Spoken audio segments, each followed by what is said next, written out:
Mark Twain once said, if you don't like the weather in New England, wait a few minutes. Truer words could not be said about the sometimes dramatic weather we have here in New England, especially in Plymouth County.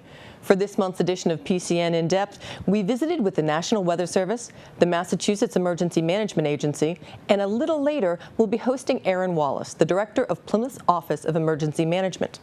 As winter approaches, we want to give you a comprehensive look at how our local and state emergency management services work together to keep us safe and informed in preparing for and dealing with dangerous weather conditions.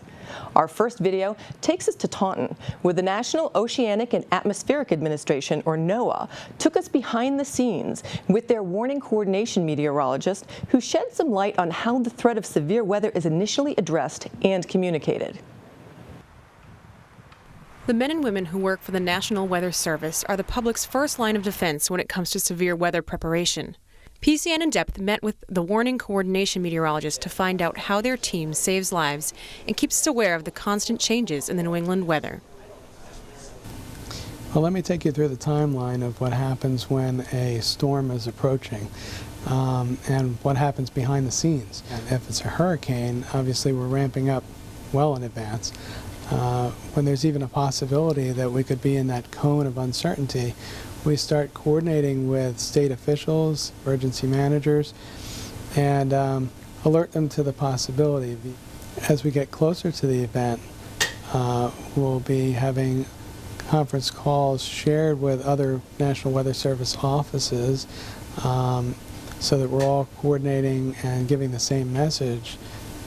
In addition to getting the word out to emergency managers, we get the word out to the public in many different ways. The number one way is actually via TV meteorologists and news channels. They get the words behind the scene from us via our forecast discussions. We also send emails to all the TV meteorologists as well, so that they're aware of what it is that we're briefing the emergency management community on. They're the number one means of people hearing about warnings.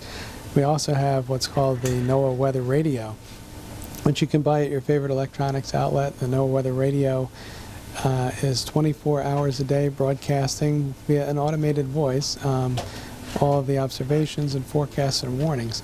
And it has a warning alarm tone. That's the most important feature that'll wake you up at 3 o'clock in the morning if you choose to have that alert feature on.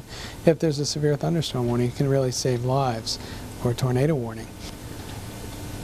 Recently, in the last couple of years, you may have seen your cell phone go off with something called the wireless emergency alerts. The National Weather Service participates in that system with tornado and flash flood warnings at this time. And so if there's ever a tornado or a flash flood warning on your new smartphones, they'll just automatically go off. You don't have to program it or anything. So there are a lot of different ways that you can get the information. Once the timeline for a weather event is determined by NOAA, our state agencies decide whether preparation will need the state's assistance in coordinating larger scale protections. Sometimes even the governor is involved when executive decisions might be necessary. These preparations and decisions are made at MEMA, the Massachusetts Emergency Management Agency in Framingham.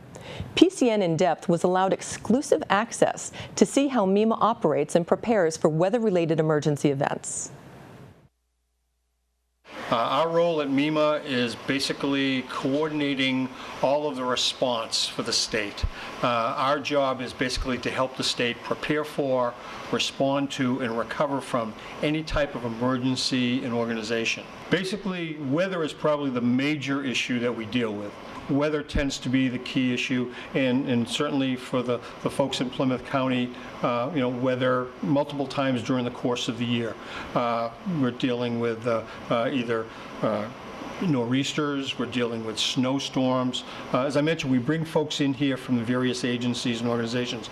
We also bring in folks from the utilities. We work very closely with communities to get the lights back on. And a lot of times, the utilities actually need help for that. We've got a lot of trees down, we have a lot of debris in the road, and literally those crews can't get to the places they have to fix. So we're working hand in hand with the utilities. We have folks here from the Department of Transportation, from National Guard. We're able to coordinate chainsaw crews that basically would go on, and we buddy them up with the various utilities, who are now also in close communication with their local emergency management director that we talked about, so that the local director can help give direction to the utilities about helping to prioritize getting the lights back on. More times than not, we'll have the governor who will come up here for a day or so around the event, and he and some of his key cabinet members would be here. The leaders from those various agencies that I spoke of earlier would then brief the governor, and in case there are any executive decisions to be made, if you will. As we've seen in recent years, whether it's closing the roads because of the storm, or whether it's an early dismissal, or those decisions are made by the governor from the input of all the folks who are in this room. As far as reaching out to the public to getting them information, a lot of the things I'm talking about right now are things that we constantly promote. So we push a lot more information through our website, also on the social media side. We probably have 80,000 folks that follow us between our Twitter account and our Facebook account, but that information is constantly being pushed out. We have somebody who, during a storm particularly, is totally dedicated to pushing that information out. So it's become more and more an important piece of how we communicate with the public, and as that technology changes and grows, we'll hopefully change and grow with it. Everyone always asks, is the state ready, or is your local community ready for the next disaster? I always ask, are you as an individual, you and your family ready? Because that's key. The reality of it is, if an event occurs, you're going to be pretty self-sufficient for a certain period of time, just as we tell communities, to be ready. We don't want to get the phone call, from a local community when their first snowflake is just falling down and landing, say, oh, we just realized we're out of salt, our major plows are out of commission. We work with communities to anticipate that next event to make sure that they're ready, but again, we want the public to be ready as well. We always tell people, plan for that next event in which you're going to be without power, maybe even isolated within your home for 2 or 3 days. What sort of things should you have ready to go in case it's necessary?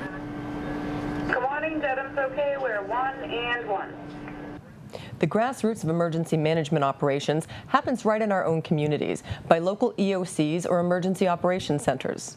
Knowing where shelters are and what to keep stored for emergencies can make the difference between being safe and being in danger during severe weather events.